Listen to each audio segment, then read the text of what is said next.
Welcome to the Tech Egg. Don't get scrambled. Enjoy the video. In this video, I will explain how to make Pasta Roni. First, let's gather everything you'll need for a delicious meal.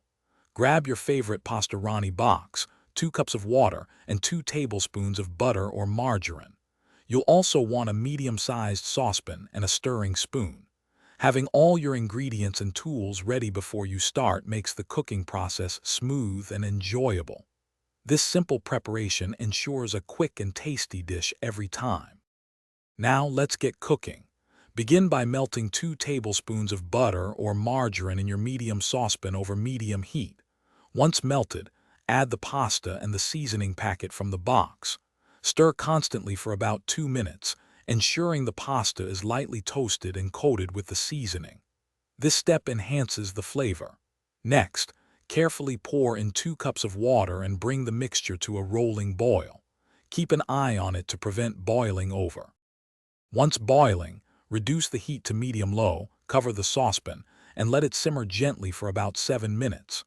Remember to stir occasionally to prevent sticking and ensure even cooking. The pasta will absorb the liquid, becoming tender and flavorful. After 7 minutes, remove the saucepan from the heat and let it stand covered for 2 minutes. This allows the pasta to finish absorbing any remaining liquid and cool slightly, making it perfect for serving. Enjoy your perfectly cooked Pasta Roni. Here are a few quick tips to elevate your Pasta Roni experience. Feel free to add cooked chicken, shrimp, or your favorite vegetables to make it a more substantial meal.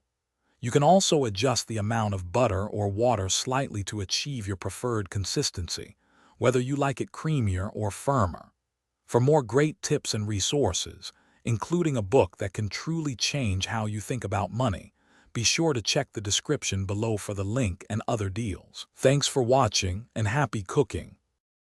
Thanks for watching. Consider subscribing if I helped unscramble your problems.